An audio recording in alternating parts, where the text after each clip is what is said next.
Welcome back to Rockstock Channel. It is Friday, November 1st. Hope you all had a happy Halloween and are fastening your seatbelt for America's election results next week.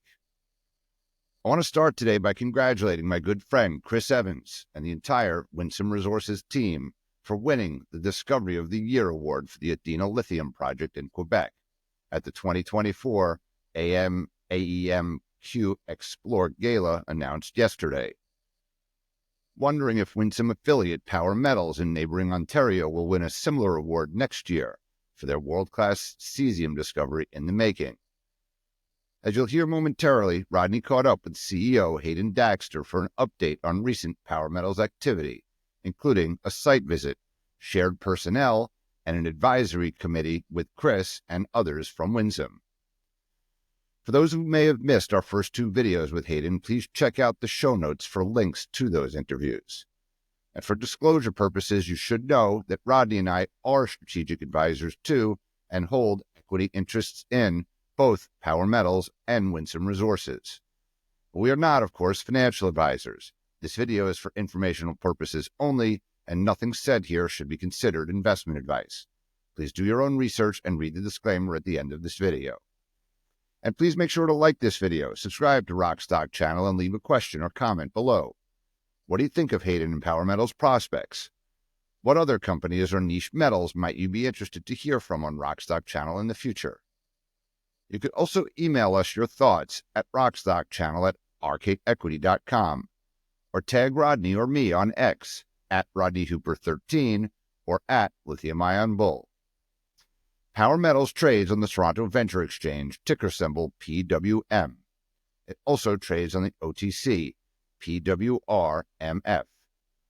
Power Metals has a market cap of 63 million Canadian, or about 46 million US dollars. Power Metals share price is now about 42 Canadian cents, up more than 60% year to date. You can follow Power Metals on X at Power Metals Corp, and they also post regularly on LinkedIn. And with that, enjoy the interview with Rodney Hooper and Haydn Daxter. Haydn, good to have you back on. You've had quite a lot going on recently. Probably top of the list is the first 3 drill holes, and I think there might be more from your announcement earlier this month. Hey, Rodney and Howard, nice to be back. And yeah, it's good to catch up and share some of the exciting news from Power. We recently released at the start of this month 3 drill holes, and then just the other day another 6 drill holes. So that's 9 in total now. And with that, we've seen some incredibly rich polysite intercepts of up to 22.5%. With a nice rich zone of over 3 meters at 15%, and then we've seen the recent release where we've hit another 3 holes where we've got around the 4 meter mark between 5 and 7%. So incredibly exciting for the company to continue to see these strong results and proving the value of the West Joe project there. And Haydn, are there any further outstanding results from phase 2, or is that all of it? No, that's just a partial portion really of those. We've got almost 20 holes remaining to come through.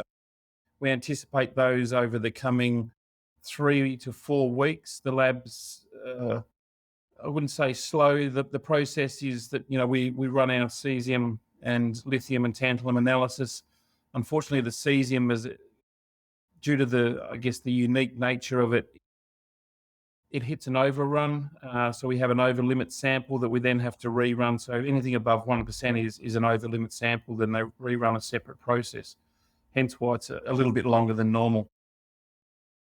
Okay, sure. And the soil sampling that you completed on the 2 new targets?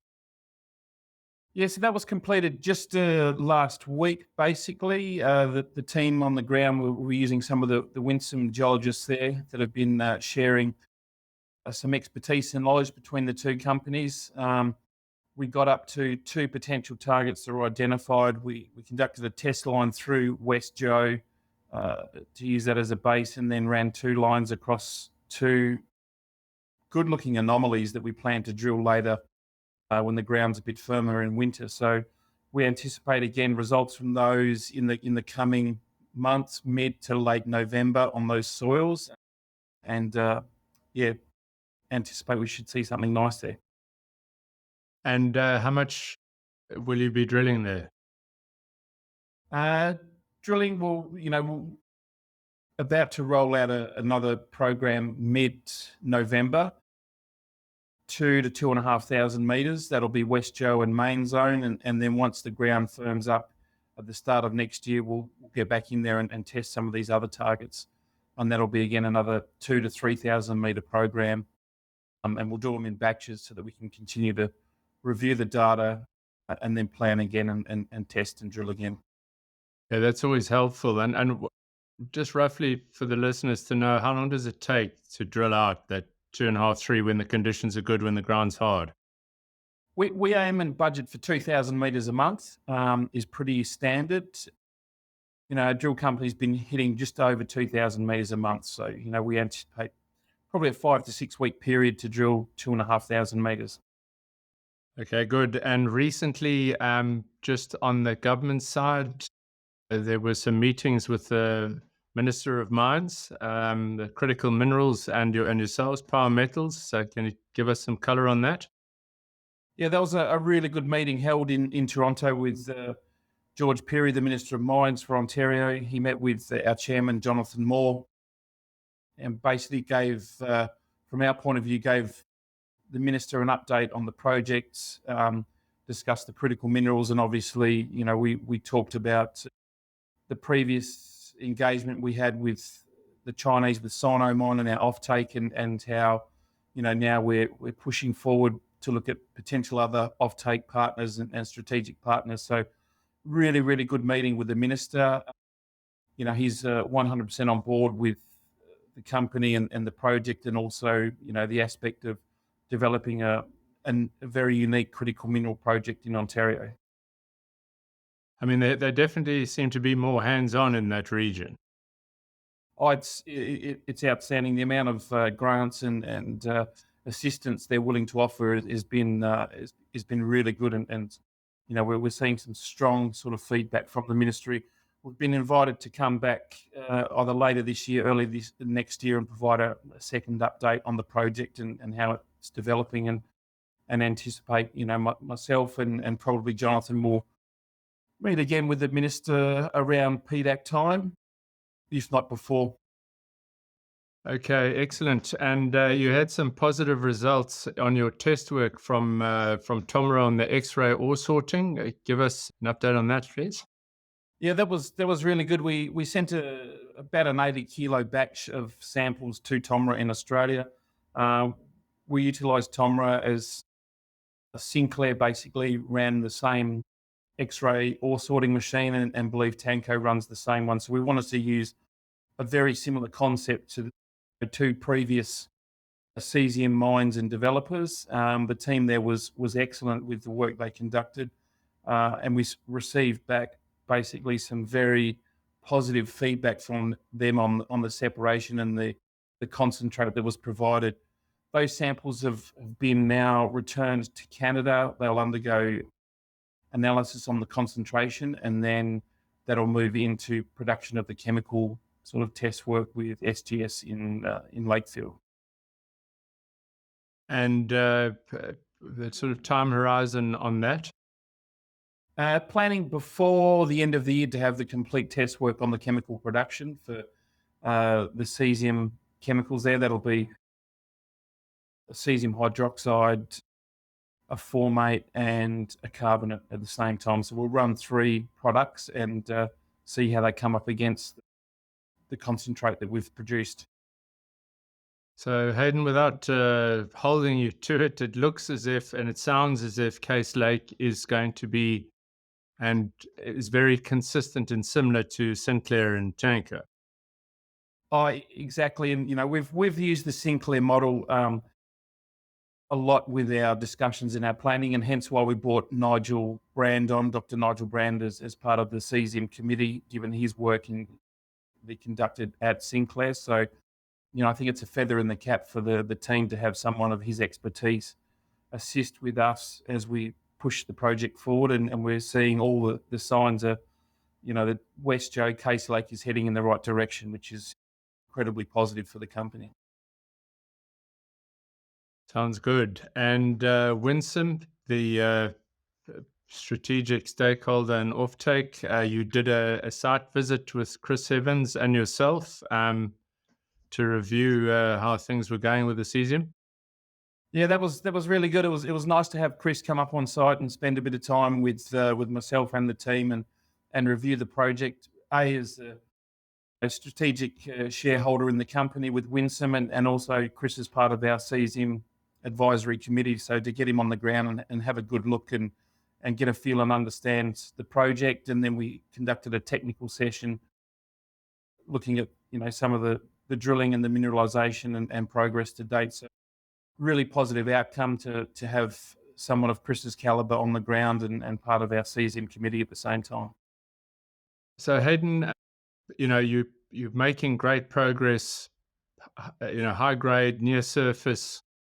This really, in terms of what you're looking to try and move in material, it can be achieved in a short time frame and so on. So it's critical that you have good relations with the First Nations. I know you've been doing a lot of work there and collaborating. How is it going so far?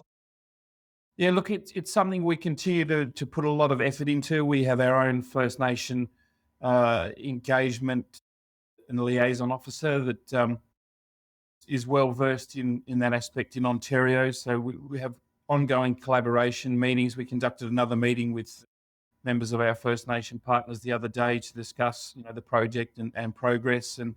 And following on from that, we also conducted a phase 2 or round 2 of our environmental water sampling in collaboration with members of the First Nation committee, which has been outstanding to work with the landowners and get on the ground and do some water sampling, and we share the data with them, which is the waterways are very sort of prevalent to their lifestyle and their culture. So it's something we care dearly about. Okay, good. It's of course going to be really helpful, all the investment you've made in good relations with them. And then you're doing drilling. You've had some results. You've got more coming on. The mineral resource estimate. How is that progressing? Yeah, we're still awaiting data to come through from our phase 2. We're anticipating, towards the end of November that data will be completely finalised, all the QA/QC work done, and then we will commence development of that mineral resource estimate. With that, we once that's finalised and starting to move into the right direction, we'll probably add some of the drilling from phase 3 into that, so that early next year we're hoping to have a final resource estimate ready to publish, and that'll then tie into putting in place the first steps of our PEA. So we've currently met with a couple or some high-level companies to review that in both Canada and Australia, and it's moving in the right direction. Well, they've got some historic mines to reference off, so I presume you're going to be looking at similar parties. Oh, most definitely. So, we're looking at similar parties that have conducted work in the area, as well as companies that have had industry experience in the production of lithium and similar development projects in the region. And Haydn, you've got the Cesium committee that you've formed. There've been so few high-grade deposits that have been mined out, so these things are really pretty rare. So has that Cesium committee been having discussions with strategic industry players? That's correct, Rodney. Look, when we put the Cesium committee together, we'd already commenced discussions with a number of Cesium chemical producing companies. So the committee is engaged further discussions with those, and that's progressing behind the scenes at a decent pace at present. We're really happy that the work that's being done there. And, Chris has been, helpful in getting him on the ground was good. And Nigel, with his experience at Sinclair, has also been a benefit. So we anticipate that, within the coming month or two is that we'll have some solid news from the committee on the next step. And, that'll move into sort of a strategic partner and offtake agreements with the company. Because you will, of course, have the test work done and further drilling to show. So it's all kind of lining up. Exactly. So, yeah, we're aiming to get, a number of avenues completed by the end of this year, so that it sets us up for 2025, where we're moving along with exploration, but also looking at all of the additional work to fast track the project. Always a good thing. And once again, just to remind, I mean, it's a critical mineral. There haven't been a lot of deposits. All of the ones that have a similar geological profile have been mined out, high grade near surface. With how little you've got to move and how little it costs. So it is, it makes a lot of sense. And I guess it's just the limiting factor slightly is when you can drill, I guess, in the year.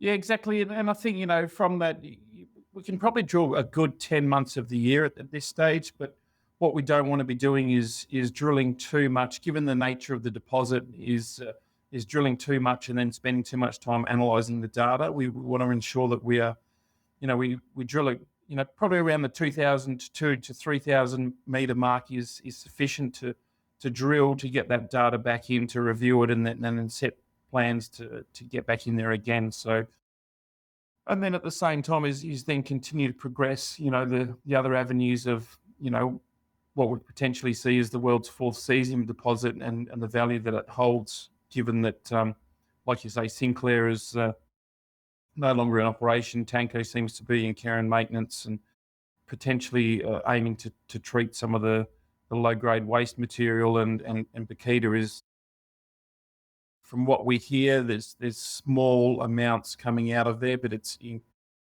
incredibly inconsistent. And I guess it's a bit like the cesium pricing. It's pretty opaque, so it's hard to get a good handle on what's happening. And just as an aside, Haydn, are you finding with where things are at in the lithium market that getting your assays done is a pretty quick turnaround? It is for the initial part. So the cesium and the lithium is coming out pretty quickly. But, as soon as we hit high grade stuff, it then runs through another process which slows everything up. And, so I guess we're sort of bound by, we want to use the SGS to continually run the same analysis process for us at present. And at the same time, we're also highlighting a number of very, very interesting and very high grade tantalum results that I think Dr. Nigel's been looking into for us as part of that cesium committee. And he made a comment to me earlier in the week that Greenbush has actually started their mining and their initial work based on tantalum, and then realised that they had GAM, I think, if I remember correctly. Yeah. It was GAM who were involved. Correct. So they realised they had in conjunction with a lot of really good tantalum, they had some good lithium, and turned out to be what it is today. But not saying we're sitting on a Greenbushes, but when we're seeing 3,000 ppm plus of tantalum, it's there's some value there with that as well. At the same time, when we look at the cesium and the lithium, so it's that I presume will all be captured in the PEA. Correct. And the good thing with the ore sorting is, both cesium and tantalum are dense minerals, so they sort of separate out together, and then simple extraction process. So, but what we're seeing, and Nigel's working a little bit more, but I think we're seeing potentially 3 zones of tantalum associated with the project at present. There's standalone tantalum with very low grade lithium. There's what we consider economic grade lithium and tantalum together, and then there's high grade cesium and tantalum together. So it's located in 3 different zones across the project. So there's a bit of work to be done on that, but the main focus is really getting stuck into the cesium. we're seeing that the tantalum aspect is also very interesting for the company. Great. Haydn, thanks very much for the update, and we'll chat soon as more information's come through. Excellent. Thanks for your time, Rodney. Thanks, Howard, and look forward to catching up again soon.